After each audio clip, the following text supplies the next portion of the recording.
Bueno, muchas gracias, Ezequiel, por la presentación.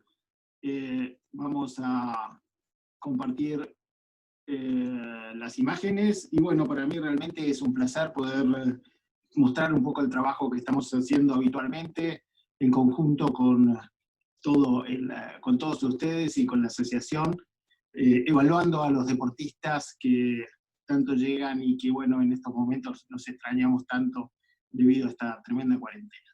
Recordemos que el cartílago hialino es, como ya sabemos, una alteración relativamente frecuente, y que el uso, y principalmente el uso profesional, y no solamente profesional, sino también en los deportistas amateur, que en la actualidad, teniendo en cuenta el running, por ejemplo, están alcanzando metas absolutamente increíbles, se deteriora con cierta frecuencia y con cierta intensidad.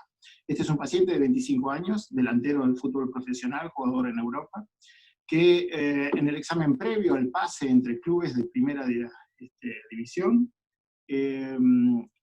presenta cierta molestia en la rodilla y muestra, según los antecedentes, una meniscectomía parcial externa de rodilla, en la cual ya se ve claramente. Sin embargo, la lesión que lo estaba limitando en estos momentos es una franca alteración del cartílago hialino, con pérdida de gran parte del mismo, donde se observa un área de pérdida de cartílago con líquido sinovial y edema óseo subcondral. Esta lesión perfectamente puede detener el pase y puede detener la carrera del paciente, entonces, del deportista. Entonces realmente tenemos que prestar muchísima atención en la evaluación del cartílago hialino, y es algo que nosotros tenemos que hacerlo de una manera precisa, de una manera ordenada, y con imágenes dedicadas para la evaluación del cartílago.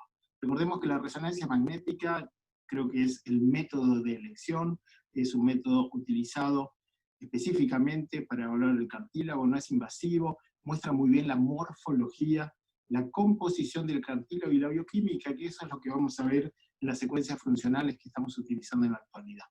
También puede evaluar de manera precisa, y que es un dato también muy importante, la presencia o no de quistes o de edema subcondral subyacente a la lesión del cartílago. Recordemos que es fundamental utilizar un estudio, hacer un estudio dedicado para la evaluación del cartílago. Si bien en una rodilla, por ejemplo, convencional, nosotros lo podemos evaluar, si yo quiero evaluar adecuadamente el cartílago, tengo que hacer secuencias específicas y en planos específicos. El ideal siempre es tener resonadores de alto campo, no hace falta tener un resonador de 3 Tesla, con 1.5 Tesla obtenemos imágenes fantásticas del cartílago hialino. Recordemos que no solamente va a depender del teslaje del equipo, sino también de las bobinas o antenas que nosotros utilicemos. Por ejemplo, en la actualidad nosotros estamos utilizando bobinas de rodilla específicas de 16 canales que tanto reciben y emiten señal. Recordemos que tienen que ser cortes finos, de alta resolución y con buena señal de imagen para obtener una buena imagen del cartílago. Y de esa manera nosotros lo evaluamos de dos formas distintas. Una morfológica y otra funcional o bioquímica. La morfológica, que es la clásica, que es la primera que tenemos que hacer, nos va a permitir ver las lesiones anatómicas del cartílago. Si hay una erosión, si hay un defecto de cartílago, si hay edema óseo subcondral, si hay alteración en la señal del cartílago, si hay una fractura subcondral, por ejemplo, y esas van a estar dadas principalmente cuando nosotros utilizamos una secuencia específica por las secuencias eco de gradiente T1 con saturación de grasa, y las secuencias en densidad protónica en 2D, fase Spineco, también con saturación de grasa. Si quiero hacer un estudio complementario también específico, puedo inyectar contraste dentro de la articulación y de esa manera obtener contraste franco entre el líquido del cartílago y el hueso subcondral. Y eso lo voy a ver tanto en resonancia magnética como en tomografía computada. Recuerden que desde el punto de vista morfológico, yo lo que tengo que tratar de hacer es obtener un buen contraste entre el líquido, el cartílago y el hueso subcondral, como es el yin y el yang. Y eso nosotros lo obtenemos gracias a tener secuencias oscuras, cartílago intermedio y hueso oscuro con líquido también con otra señal. Eso lo vamos a ver. recordemos que para las secuencias funcionales o bioquímicas, nosotros lo que tratamos de entender qué es lo que está pasando dentro del cartílago, qué cambios fisiopatológicos se están produciendo. Nosotros tenemos tres elementos, como van a ser el agua, el colágeno y los proteoglicanos, los cuales los podemos evaluar de manera complementaria y darnos información antes de que se produzca la alteración morfológica. Acá tenemos secuencias 3 Tesla, en un resonador 3 Tesla, secuencias de densidad protónica con saturación de grasa, donde vemos adecuadamente el cartílago con una señal gris, con un buen espesor, que contrasta con el líquido blanco, entonces ahí tengo un buen límite, y contrasta muy bien con el hueso subcondral. Entonces tengo los tres límites, blanco, gris y negro. Eso es lo que me permite la densidad protónica. Tanto con o sin saturación de grasa. Por ahí sin saturación de grasa voy a obtener una imagen distinta, pero morfológicamente también es fantástica. Realmente aquí yo puedo evaluar perfectamente la superficie del cartílago. En las secuencias T1 eco de gradiente obtengo lo mismo, pero con señal distinta. El cartílago es brillante, el hueso se pone muy oscuro debido a la saturación de grasa, y el líquido es oscuro debido a que estamos en una secuencia T1.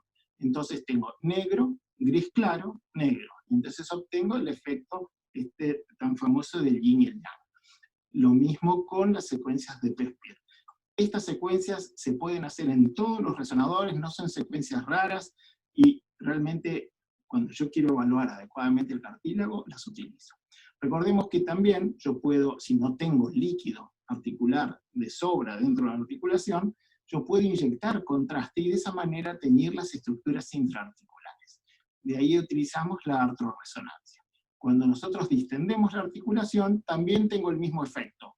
Hueso de una señal, líquido brillante de otra señal, y el cartílago de otra señal. Y entonces de esta manera yo puedo evaluar adecuadamente las estructuras internas.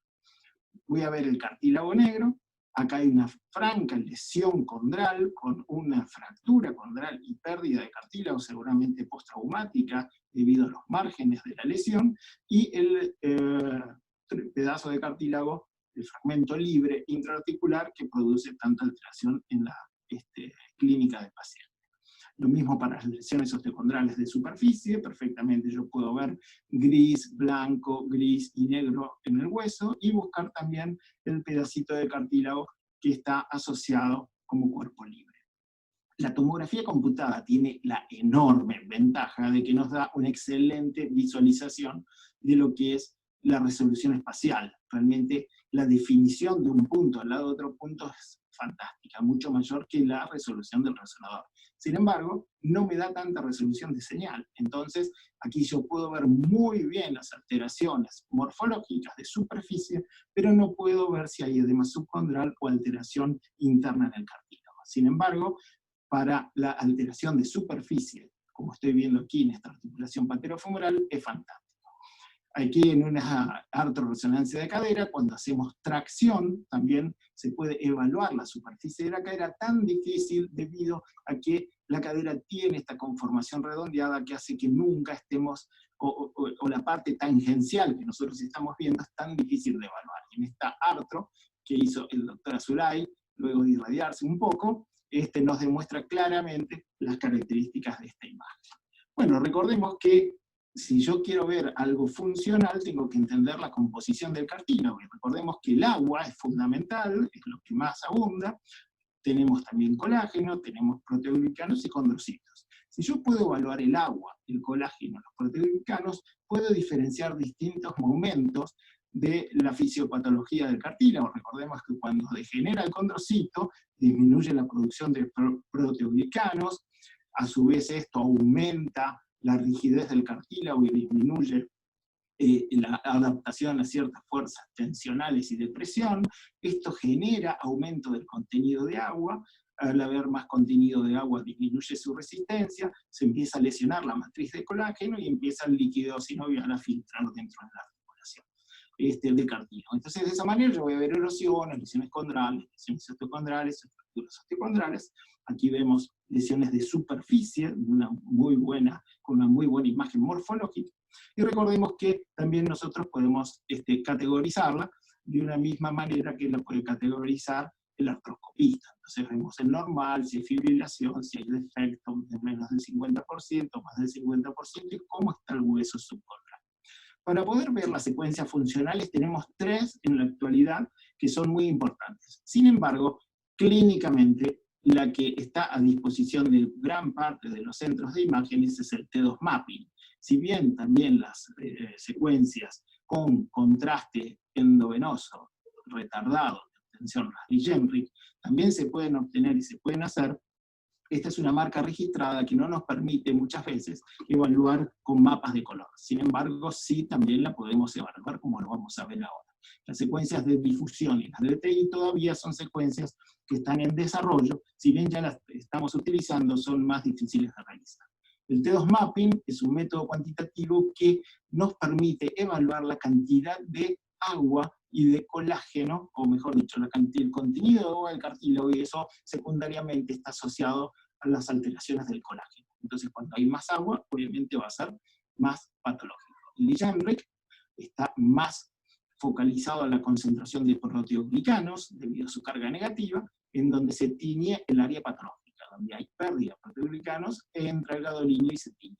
Y el DTI puede evaluar las dos cosas a la vez. Bueno, acá tenemos una imagen fantástica, un T2 mapping, donde vemos en la imagen morfológica, podemos evaluar el cartílago en base a su composición del agua. Cuanto más azul, va a haber más agua dentro del cartílago, y eso va de la mano de la alteración fisiopatológica del cartílago. Recordemos que en la superficie del cartílago va a haber más cantidad de agua, porque es la zona de más hidratación, y en la zona inferior tiene que haber menos cantidad de agua. Cuanto más rojo en este caso, va a haber menos cantidad de agua, y cuanto más azul, va a haber más cantidad de agua. Entonces, de esa manera yo puedo evaluarlo realmente muy bien antes de que se produzca una alteración anatómica. Por ejemplo, acá yo tengo alteración anatómica del cartílago, lo veo bárbaro, y también veo que hay zonas que están mucho más azul, porque el cartílago que está alrededor está sufriendo de pérdida, de aumento de agua y seguramente alteración de la matriz de colágeno. Recordemos que estas alteraciones no tienen que ser, estas secuencias no tienen que ser pedidas en aquellos pacientes que tienen una artrosis franca, porque no tengo cartílago, entonces no tengo realmente que evaluar en ese sentido. Recordemos también que la articulación patelofemoral es de las más lindas de evaluar, porque es donde el cartílago es mucho más grueso. Sin embargo, cuando nosotros queremos evaluar la cadera o, por ejemplo, el tobillo, ya se nos complica un poco más porque el cartílago es mucho más finito, y principalmente, como dije previamente, en la cadera, el cartílago la cabeza femoral tiene una configuración muy redondeada que hace que nosotros estemos viendo en un solo punto bien perpendicular y en los otros puntos de manera relativamente oblicua. Entonces tenemos que hacer múltiples cortes para tener una buena calidad de imagen. Cuando nosotros inyectamos el contraste endovenoso y ese contraste es excretado en líquido sinovial, ese contraste tiene cargas negativas. Los proteoglicanos tienen carga negativa y entonces se repelen y el cartílago de esa manera no se tiñe. Cuando se pierde proteoglicanos, el contraste sí puede introducirse dentro del cartílago, y entonces se tiñe. Normalmente se tiñe muy poco, solamente a nivel superficial. Entonces, de esa manera yo puedo obtener imágenes con contraste que me demuestran que hay pérdida, donde hay tinción de proteoglicanos. Y eso también muchas veces va relacionado a alteraciones estructurales previas a las alteraciones morfológicas. De esta manera yo también puedo cuantificarlas. Lamentablemente, estos son programas con marcas registradas que no están a disposición de todo el mundo, pero realmente la imagen también es muy interesante porque los mapas de color me van a mostrar acerca de la carga de proteoglicanos que tiene este cartílago. Aquí vemos una secuencia con supresión de grasa, vemos que hay una alteración osteocondral, antes del contraste vemos que hay la lesión del cartílago. Una vez que veo el contraste veo que el cartílago se tiñe francamente y hay edema en el hueso subcontral. Así que de esa manera yo puedo evaluar adecuadamente también con contraste las zonas de captación y aumentar la sensibilidad de la alteración anatómica que yo ya estaba viendo morfológica previamente. Como dije previamente, las secuencias de difusión, nosotros también las estamos usando un poco también a veces de manera de prueba, en donde tratamos de evaluar principalmente el coeficiente de difusión aparente, o sea, la movilidad, la velocidad de la movilidad de las moléculas de agua en el cartílago hialino. Recordemos que normalmente tiene que haber poca agua, o mejor dicho, el agua que hay no se mueve tanto, entonces cuando se mueve mucho, el coeficiente de difusión aumenta, y entonces de esa manera hay patología en el cartílago. Es otra forma de ver alteraciones estructurales que no se ven morfológicamente. Realmente aquí el cartílago parece sano, y esta zona tiene un ADC, un mapa de ADC de 2.38, significa que aquí la velocidad de la movilidad de las moléculas de agua está aumentada, y de esa manera seguramente hay incipientes trastornos de proteoglicanos, que es el punto inicial de la degeneración del cartílago.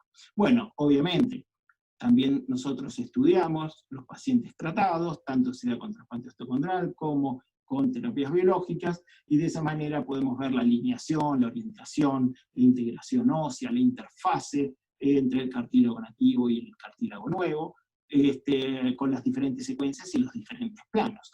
Y de la misma manera podemos tener estudios evolutivos, porque esto también es súper importante, no es solamente tener una imagen de un solo momento, sino tener las imágenes evolutivas de cómo una lesión osteocondral, luego de un tratamiento de perforaciones y PRP, la lesión fue mejorando paulatinamente en el transcurso de los años para producir un fibrocartílago que realmente ha reemplazado su cartílago hialino, pero ha demostrado una adecuada recuperación.